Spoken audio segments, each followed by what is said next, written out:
बच्चों, आज की जो वर्कशीट है ये 15 तारीख की वर्कशीट है और ये 10th क्लास की सोशल स्टडी की वर्कशीट है।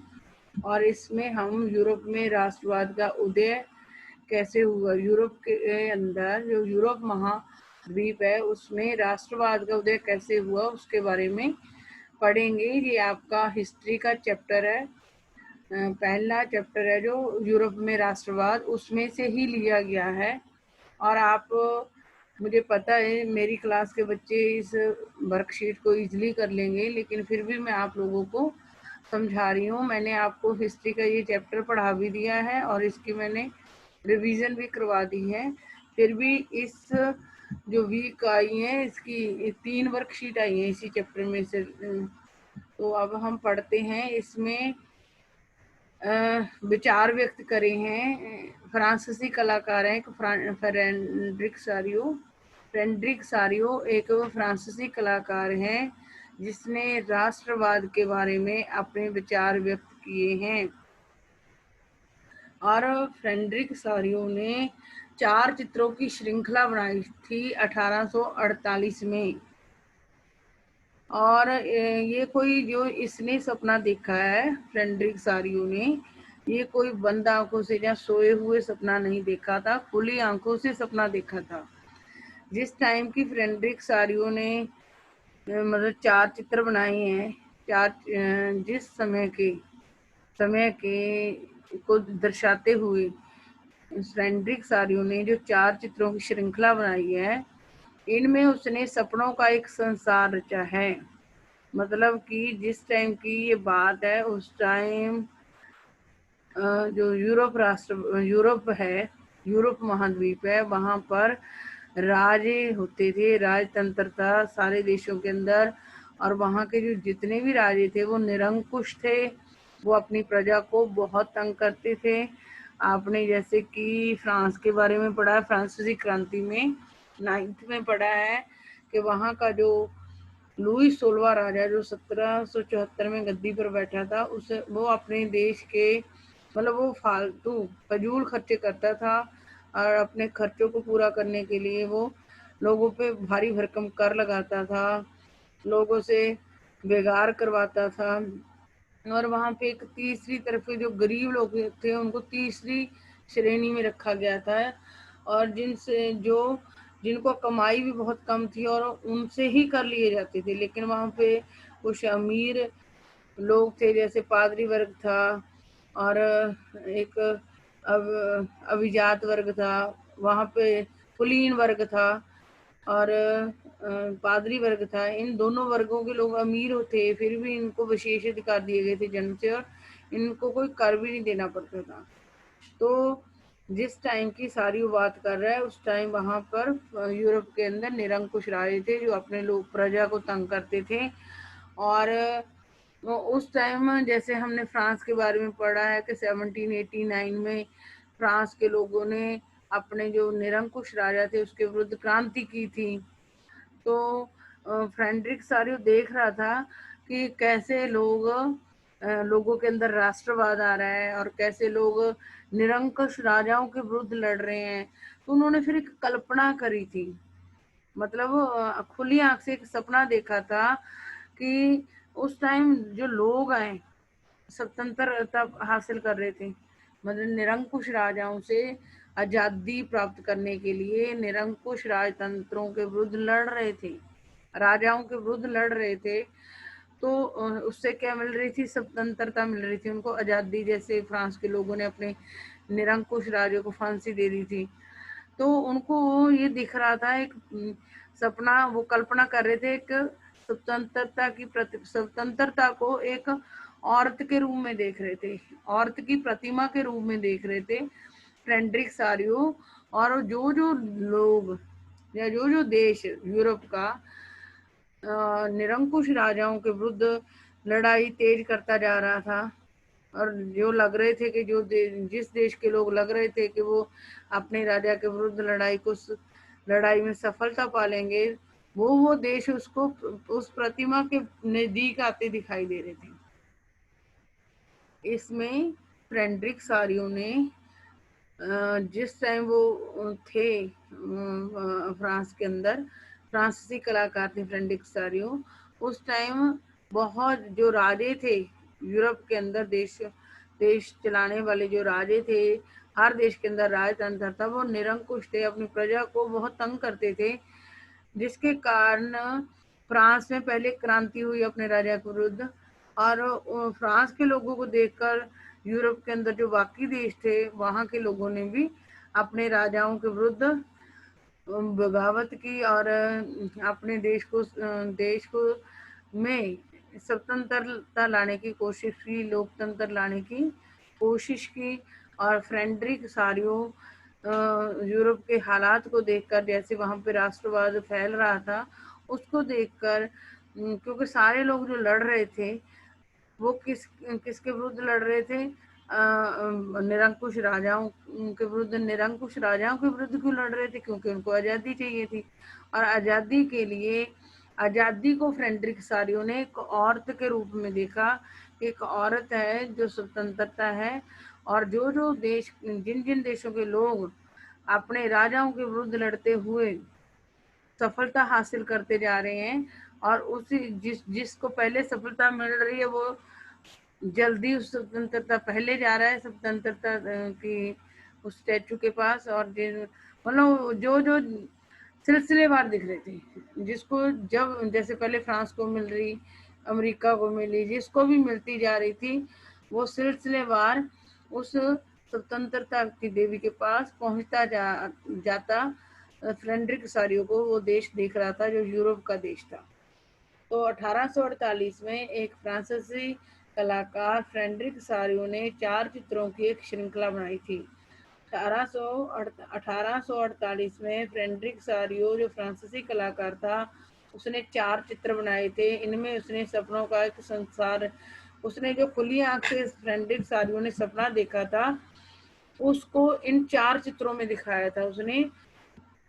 और जो उसने ये अपना सपना देखा था 4 चित्रों में, अपने सपने को दिखाया था, उसके शब्दों में वो सपना क्या था? वो जनतांत्रिक और सामाजिक गणतंत्रों से मिलकर बना था, यानी कि ऐसे देशों से मिलकर बना था जिनमें लोकतंत्र आ चुका था और जो गणतंत्र बन चुके थे। गणतंत्र का मतलब आपको पता है, जिस देश के अंदर देश की सरकार को वहाँ के लोग चुनते हैं। मतलब ऐसा ऐसा यूरोप के देशों का ऐसा सपना देखा था, जिसके चित्र बनाया था देशों का, जो कि स्वतंत्रता की प्रतिमा के पास पहुंच रहे थे, जो निरंकुश राजाओं के विरुद्ध लड़ते हुए सफलता हासिल करते जा रहे थे। और ये जो सपना था, उसके शब्दों में जो जनतांत्रिक और सामाजिक गणतंत्रों से मिलकर बना था। इस श्रृंखला के पहले चित्र में यूरोप और अमेरिका के लोग दिखाए गए हैं। ये दोनों कॉन्टिनेंट हैं, महाद्वीप हैं। यूरोप और अमेरिका 2 महाद्वीप हैं। उन्होंने फ्रेडरिक सारियो ने जो अपना पहला सपना देखा था, उसमें यूरोप और अमेरिका के लोग दिखाए हैं उसने। और इसमें सभी उम्र और सामाजिक वर्गों के स्त्री पुरुष एक लंबी कतार में स्वतंत्रता की प्रतिमा की वंदना करते हुए जा रहे हैं। पहले चित्र में उन्होंने दिखाया कि जो स्वतंत्रता की प्रतिमा है, उसकी तरफ कौन से यूरोप महाद्वीप के और अमेरिका महाद्वीप के लोग जा रहे हैं। और यूरोप महाद्वीप और अमेरिका महाद्वीप के सभी उम्र के लोग स्वतंत्रता की प्रतिमा की वंदना कर रहे हैं, पूजा कर रहे हैं। उसमें बच्चे भी हैं, स्त्री पुरुष भी हैं, सभी उम्र और सामाजिक वर्गों के स्त्री पुरुष एक लंबी कतार में स्वतंत्रता की प्रतिमा की वंदना करते हुए जा रहे हैं। जो उनका पहला सपना है, चित्र है, सपने का पहला चित्र है, उसमें उसने देखा कि यूरोप और अमेरिका महाद्वीप के बच्चे, बूढ़े, औरतें, पुरुष, सभी और सब तरीके के सामाजिक वर्ग, चाहे कोई किसी भी जाति का है, वो किसी भी धर्म का है, अलग अलग समुदाय के लोग हैं जो यूरोप और अमेरिका में रह रहे हैं, और सभी उम्र के स्त्री पुरुष हैं। वो स्वतंत्रता की प्रतिमा की जो मूर्ति उसने अपने सपने में देखी है, उसकी पूजा कर रहे हैं, वंदना कर रहे हैं। प्रतिमा के एक हाथ में ज्ञान उदय की मशाल है और दूसरे में मनुष्य के अधिकारों का घोषणा पत्र। जब लोग मतलब ये लोग सारे हैं जो स्वतंत्र अपने आप को स्वतंत्र महसूस कर रहे हैं, और जब स्वतंत्र हो जाते हैं लोग तो उनको क्या हो रहा है, जैसे स्वतंत्र होने के बाद उनको क्या मिल रहा है, ज्ञान मिल रहा है। ज्ञान मिला तो स्वतंत्रता प्राप्त करिए ना। अगर पहले लोगों को ज्ञान नहीं था, पहले तो लोग दुनिया में यही सोचते थे, जब तक फ्रांस में क्रांति नहीं हुई थी तो लोग सोचते थे कि समाज को बदला नहीं जा सकता।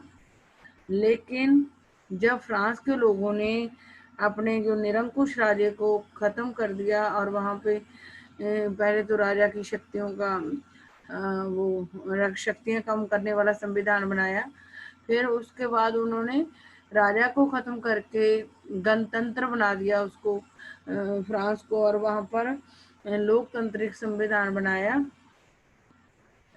तो उसके बाद क्या हुआ, बाकी देशों ने भी, यूरोप के अंदर जो बाकी देश थे वहां पर भी लोगों को ज्ञान मिला।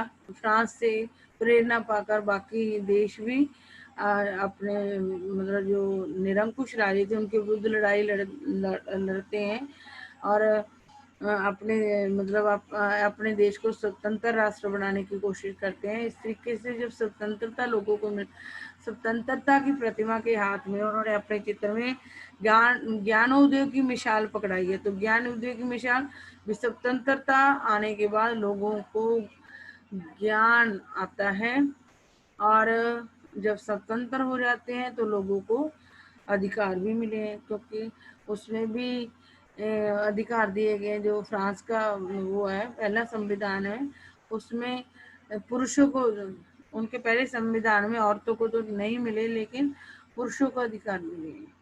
स्वतंत्रता आने के बाद लोगों को ज्ञान हुआ, ज्ञान होने के बाद लोगों को अधिकार मिले हैं।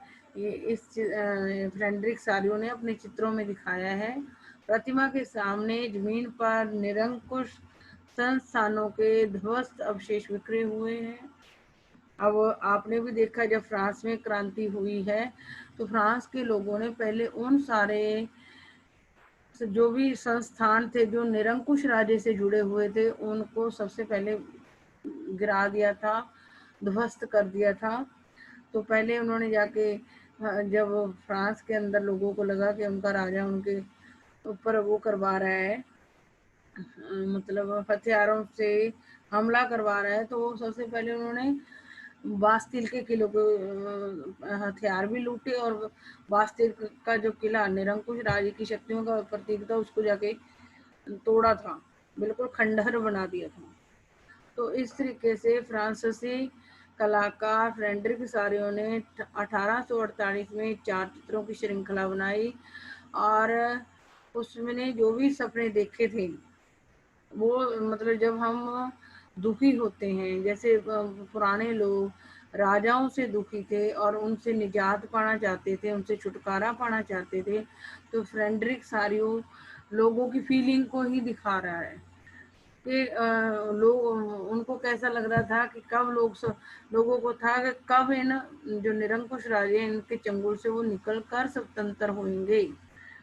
तो फ्रेडरिक सारियो ने अपने सपने को 4 चित्रों के द्वारा दिखाया। उन्होंने कहा कि ये जो सपना है वो जनतांत्रिक और सामाजिक गणतंत्रों से मिलकर बना है।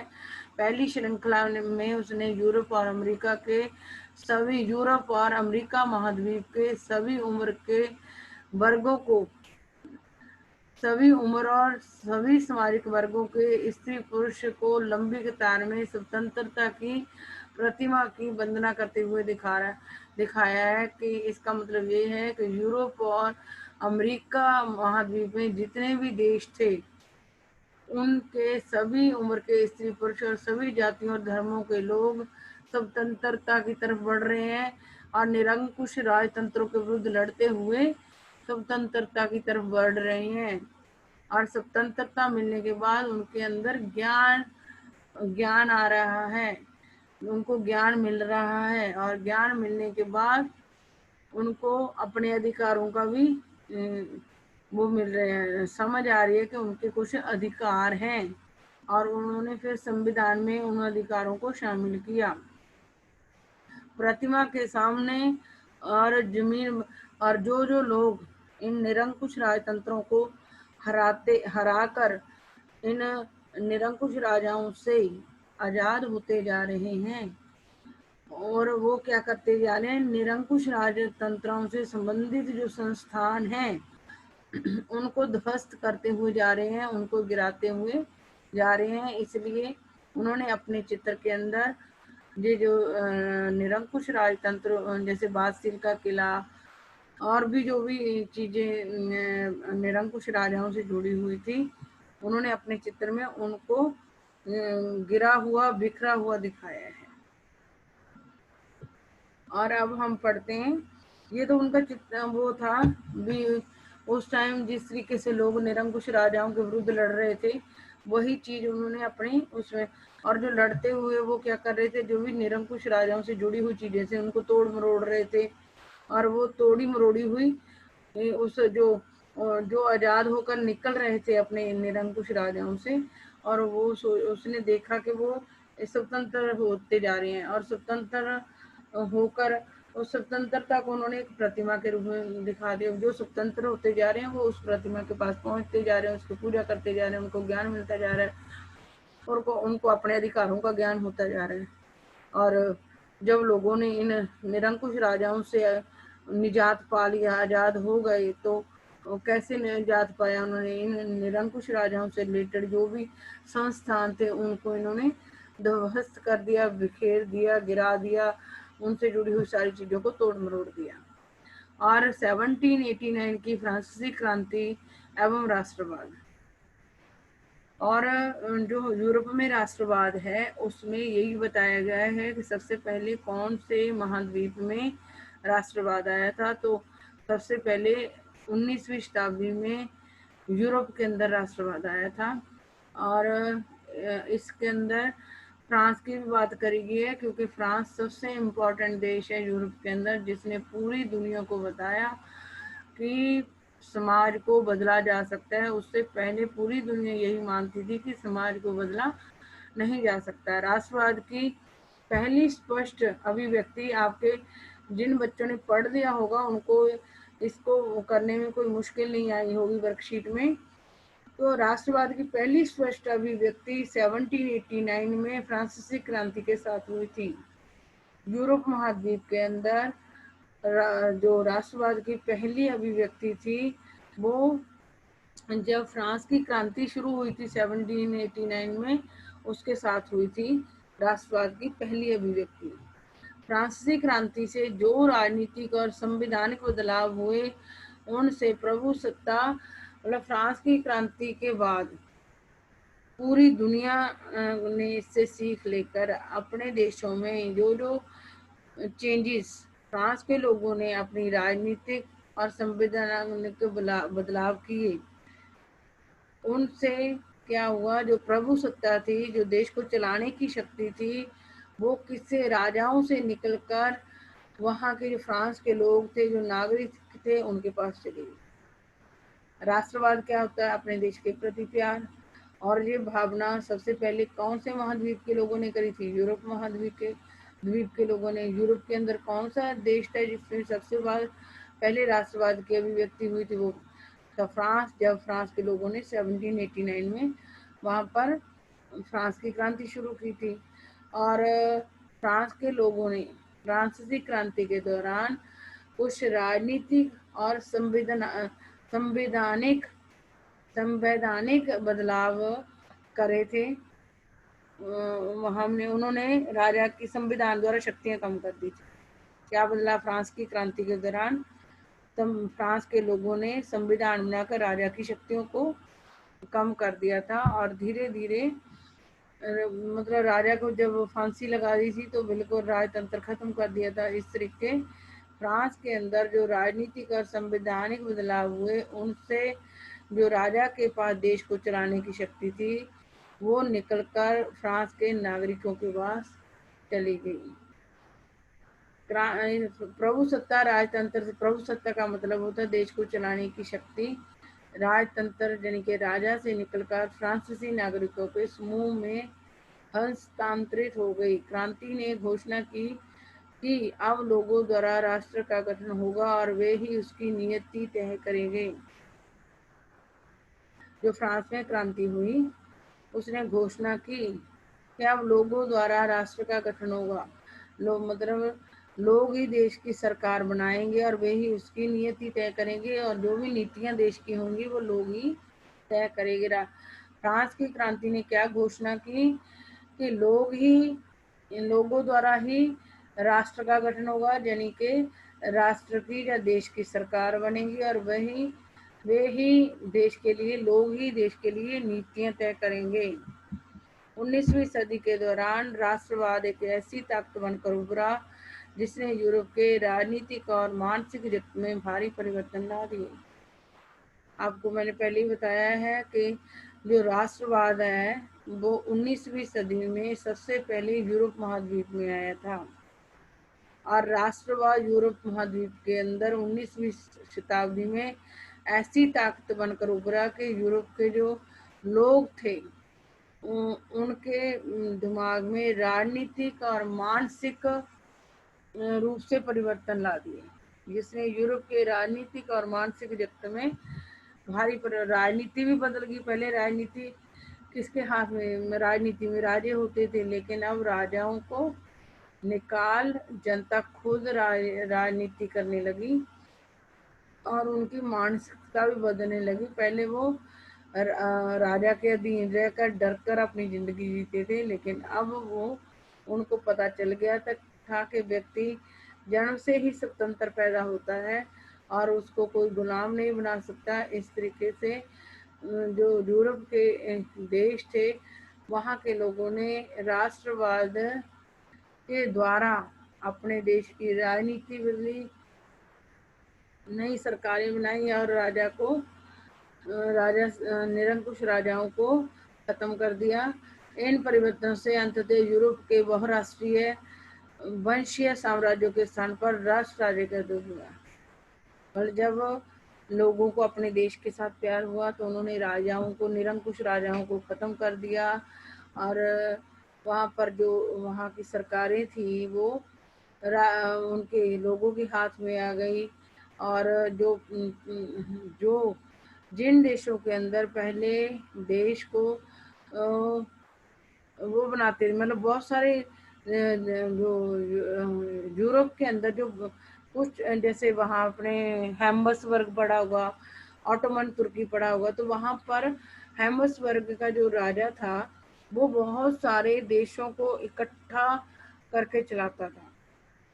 तो जो मतलब पहले एक वंश के लोग यूरोप के अंदर बहुत सारे देशों को चला रहे थे, लेकिन राष्ट्रवाद आने के बाद जो इन बहुराष्ट्रीय वंशीय साम्राज्यों के अधीन जो देश थे उन्होंने अपने आप को इन वंशजों से जो राजे थे जी, जो एक ही वंश के राजे थे, उनसे अपने आप को आजाद करा के अपने देश को एक स्वतंत्र राष्ट्र घोषित किया। यूरोप के अंदर बहुराष्ट्रीय वंशीय साम्राज्य थे, जैसे हैम्बर्सबर्ग और ऑटोमन साम्राज्य। इन साम्राज्य के अंदर मतलब एक ही वंश के राजे बहुत सारे यूरोप के देशों पर राज करते थे, लेकिन जब राष्ट्रवाद की भावना इन देशों के लोगों में आई तो इन्होंने इन निरंकुश राजतंत्रों से, या जो एक ही वंश के जो राजे थे, निरंकुश राजे थे, इनसे आज़ादी प्राप्त करी और अपने देश को एक स्वतंत्र राष्ट्र बनाया। राष्ट्र राज्य में न केवल उसके शासकों बल्कि उसके अधिकांश नागरिकों में एक साझा पहचान का भाव और साझा इतिहास या राष्ट्र की भावना थी। जो राष्ट्र राज्य बने, जब यूरोप के अंदर जो मतलब कि वो वंशज के राजे जो बहुत सारे देशों को चलाते थे, उन राजाओं से मुक्त होकर जो भी इन वंशज राजाओं के अधीन थे उनसे अपने आप को मुक्ति दिलाकर जो राष्ट्र राज्य बने, उन राष्ट्र राज्य के शासक और जो नागरिक थे उन्होंने अपनी एक साझा पहचान बनाई और साझा इतिहास या विरासत की भावना थी। न केवल उसके शासकों बल्कि उसके अधिकांश नागरिकों में एक साझा पहचान का भाव और साझा इतिहास या विरासत की भावना थी। जो भी राष्ट्र राज्य बने, जिन्होंने अपने आप को उन वंशजों से मुक्त करवा लिया जो बहुत सारे देशों को चला रहे थे, तो उसके बाद जो राष्ट्र राज्य बने उनके शासकों और नागरिकों दोनों के अंदर साझा पहचान का भाव और साझा इतिहास और विरासत की भावना आ गई। साझा एक तो उनके अंदर शासक को भी और नागरिकों को ये फील होने लगा कि वो एक ही देश के वो है, नागरिक हैं और उनका सबका एक ही साझा इतिहास है और एक ही साझी विरासत है, एक ही साझी पहचान है। अगर फ्रांस के लोग हैं, चाहे वहाँ का जो सरकार चला रहे शासक वो चाहे नागरिक है, उनकी साझी पहचान फ्रांसीसी था और उनका साझा इतिहास था, साझी विरासत थी। और इस तरीके से आपने देखा कि कैसे यूरोप महाद्वीप के अंदर लोगों ने अब राष्ट्रवाद की भावना के द्वारा निरंकुश राजाओं से आज़ादी पाकर अपने और अपने देश के नागरिकों के अंदर साझा पहचान और साझा इतिहास और विरासत की भावना जगाई।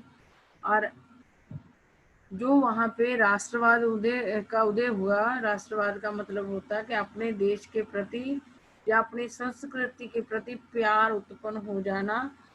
और ये क्यों हुआ था?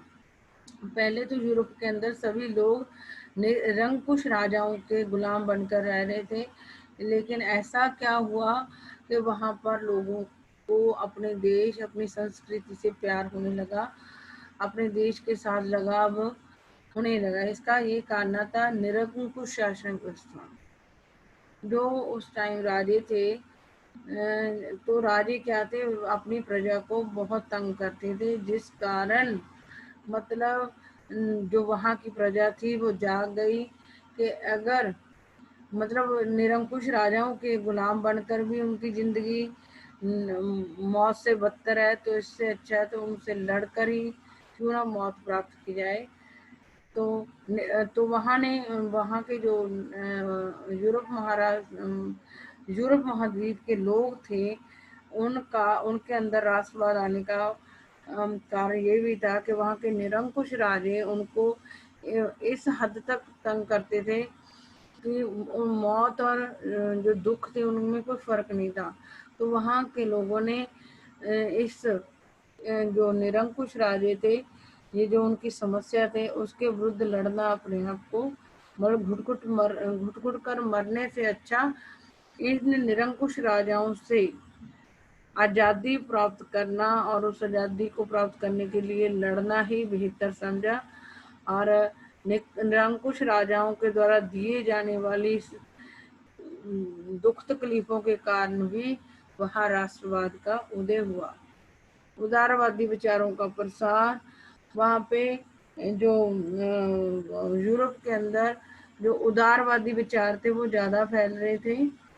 और उदारवादी विचारों के अंदर ये था कि कोई भी जो भी देश स्वतंत्र है वो खुद तो स्वतंत्र रहेगा ही रहेगा और दूसरे देशों को भी अपना गुलाम नहीं बनाएगा। ऐसे जो भी देश वहाँ पे स्वतंत्र हो रहे थे, क्योंकि उन्होंने इस दुख को झेला था, गुलाम बनने वाले दुख को, तो जितने भी देश वहाँ स्वतंत्र हो रहे थे तो वो क्या कह रहे थे कि ना तो खुद तो स्वतंत्र रहना ही है और खुद स्वतंत्र होकर किसी दूसरे देश को गुलाम नहीं बनाएंगे। तो उदारवादी जो विचार वहाँ फैल रहे थे उसके कारण भी लोगों के अंदर राष्ट्रवाद की भावना जगी। और आपको पता है कि जो दार्शनिक हुए हैं रूसो, मॉन्टेस्क्यू और जॉन लॉक जैसे जो दार्शनिक हुए हैं, उन्होंने फ्रांस के अंदर स्वतंत्रता, समानता तथा बंधुत्व का नारा, मतलब वो यूरोप के अंदर जो लोग पढ़ते जा रहे थे, मतलब तीसरी स्टेट के लोग थे जो वो गरीब थे, उनके पास पैसा नहीं था, लेकिन तीसरे स्टेट के जो लोग पढ़ने लगे थे, शिक्षा लेने लगे थे, वो किताबें पढ़ने लगे थे फिलोसफर्स की, दार्शनिकों की, रूसो, मॉन्टेस्क्यू, जॉन लॉक जैसे। तो उसमें उन बुक्स से उनको स्वतंत्रता, समानता और बंधुत्व जैसे विचारों का ज्ञान हुआ। और ये और उनको पता चला कि कोई भी व्यक्ति जन्म से जो भी मतलब जो हर व्यक्ति जन्म से जब स्वतंत्र है, तो उसके मतलब बाद में कोई उसको गुलाम नहीं बना सकता। इस तरीके से जब लोग पढ़े लिखे, स्वतंत्रता, समानता, बंधुत्व के विचारों से अवगत हुए, तो उनके अंदर इन निरंकुश राजाओं से आजाद होने की जो भावना थी वो जागृत हुई और अपने देश के प्रति प्यार जागा। शिक्षित मध्य वर्ग की भूमिका, जो वहाँ पर मध्य वर्ग, जहाँ तो वहाँ पे जो यूरोप के अंदर देश थे, जहाँ तो उनके अंदर ज़्यादा अमीर लोग थे, कुलीन वर्ग के लोग, पादरी वर्ग के लोग, या फिर जो मध्य वर्ग था, एक ऐसा एक जहाँ बिल्कुल गरीब थे, जहाँ एक मध्य वर्ग था। जो मध्य वर्ग के लोग थे यूरोप महाद्वीप में, वो पढ़े लिखे थे, वो नए नए स्वतंत्रता, समानता और बंधुत्व जैसे विचारों से उनका परिचय हो गया था। और इन स्वतंत्रता, समानता का अर्थ समझने के बाद उन लोगों के अंदर भावना जगी कि वो उनके अपने जो भी राष्ट्र देश है वो स्वतंत्र हों। तो इस तरीके से राष्ट्रवाद के उदय के 3-4 कारण है। निरंकुश शासन व्यवस्था के कारण लोगों के अंदर राष्ट्रवाद की भावना जगी। उदारवादी विचारों का प्रसार होने के कारण भी लोगों के अंदर राष्ट्रवाद की भावना जगी।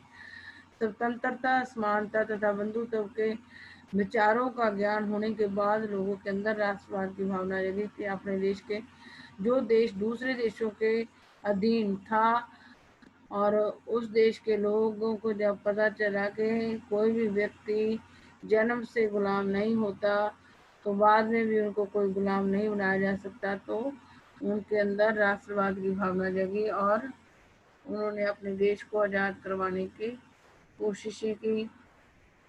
यूरोप के अंदर एक ऐसा मध्य वर्ग पैदा होता जा रहा था जो पढ़ा लिखा था और जो स्वतंत्रता, समानता और बंधुत्व के विचारों से जिसका परिचय होता जा रहा था। उन लोगों ने भी यूरोप के देशों के अंदर राष्ट्रवाद की भावना लाने में मुख्य भूमिका निभाई। अब हम क्वेश्चन देखते हैं कि 1789 की फ्रांसीसी क्रांति राष्ट्रवाद की पहली स्पष्ट अभिव्यक्ति स्पष्ट कीजिए। क्योंकि 1789 की क्रांति से पहले पूरी दुनिया यही समझती थी कि समाज को बदला नहीं जा सकता, लेकिन जब फ्रांस के लोगों ने अपने निरंकुश राजा से तंग आकर अपने राजा के विरुद्ध बगावत की और उसकी शक्तियों को कम किया, तो वहाँ पर लोगों ने मतलब ये इच्छा जाहिर की कि वहाँ के लोगों को स्वतंत्रता मिलनी चाहिए, समानता मिलनी चाहिए, समानता के अवसर, समान अवसर मिलने चाहिए देश के लोगों को, और वहाँ पर गुलामी नहीं होनी चाहिए। मतलब जो भी गलत रूल, जन्म से विशेषाधिकार वगैरह चल रहे थे और तीसरे स्टेट के लोगों से ज़्यादा कर लिए जा रहे थे, उसको ख़त्म कर दिया गया। लोगों ने खुद किया ये काम। इसलिए हम कह सकते हैं कि 1789 की जो फ्रांसीसी क्रांति थी वो राष्ट्रवाद की पहली स्पष्ट अभिव्यक्ति थी। निरंकुश शासन व्यवस्था तथा क्या थी, प्रतिमा के सामने इसके ध्वस्त अवशेष जमीन पर क्यों बिखरे हुए हैं, ये किस बात का। निरंकुश शासन व्यवस्था में जो राजे थे, एक ही वंश के राजे थे, वो बहुत कई कई देशों पर राज करते थे और वो लोगों के साथ बुरा व्यवहार करते थे, लोगों को गुलाम बनाकर रखते थे, जिससे तंग आकर लोगों ने, जैसे कि हमने फ्रांस में देखा है, अपने राजा के विरुद्ध बगावत करती और राजा से संबंधित जो भी संस्थान थे उनको गिरा दिया। तो इस तरीके से जो गिरे हुए जो लोगों ने, जैसे बास्ती का किला गिराया, और भी राजा से संबंधित जो संस्थान थे उनको तोड़ मरोड़ दिया। तो इस तरीके से उन्होंने दिखाया, जो फ्रेडरिक सारियो है उन्होंने दिखाया कि कैसे लोगों ने जो निरंकुश राजतंत्र के प्रतीक संस्थान थे उनको तोड़ मरोड़ कर, गिरा कर, बिखरा कर आगे बढ़े और अपनी स्वतंत्रता हासिल की। 19वीं शताब्दी के यूरोपीय राष्ट्रवाद की प्रकृति को लिखिए। 19वीं शताब्दी के यूरोपीय राष्ट्रवाद की प्रकृति को लिखिए। 19वीं सदी के दौरान राष्ट्रवाद एक ऐसी ताकत बनकर उभरा जिसने यूरोप के राजनीतिक और मानसिक जगत में परिवर्तन ला दिए। जो यूरोप के अंदर जो राष्ट्रवाद आया था उसकी प्रकृति क्या थी? वो ऐसी ताकत बनकर उभरा राष्ट्रवाद यूरोप के अंदर, उसने यूरोप के मानसिक और राजनीतिक जगत में को बदल कर रख दिया।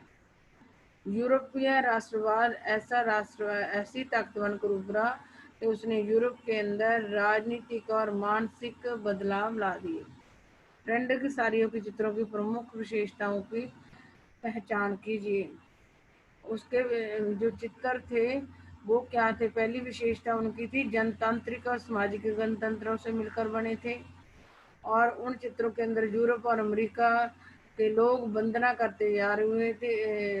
यूरोप और अमेरिका महाद्वीप के सभी उम्र और सभी सामाजिक वर्गों के स्त्री पुरुष वंदना करते हुए जा रहे थे। नंबर 2 और नंबर 3 जो उनके चित्र में जो स्वतंत्रता की प्रतिमा दिखाई गई थी, उनके अंदर हाथ में ज्ञान उदय की मिसाल और दूसरे हाथ में ज्ञान अधिक मनुष्य के अधिकारों का घोषणा पत्र था। और चौथी विशेषता थी कि प्रतिमा के सामने जमीन पर निरंकुश संस्थानों के ध्वस्त अवशेष। पहली विशेषता थी कि वो चित्र किससे बने हुए थे? जनतांत्रिक और सामाजिक गणतंत्रों से मिलकर बने थे। नंबर 2 जो यूरोप और अमेरिका के लोग थे वो प्रतिमा की तरफ जो वंदना करते हुए जाते, उसमें सभी उम्र सभी सामाजिक वर्गों के स्त्री पुरुष शामिल थे। और जो स्वतंत्रता की प्रतिमा है उसके हाथ में ज्ञान उदय की मशाल और दूसरे हाथ में मनुष्य के अधिकारों का घोषणा पत्र था। प्रतिमा के सामने राजतंत्र के जो निरंकुश राजतंत्र के संस्थान थे वो गिरे हुए बिखरे हुए दिखाए हैं। ये 4 विशेषताएं थी। फ्रेडरिक सारियो के चित्रों की 4 विशेषताएं थी।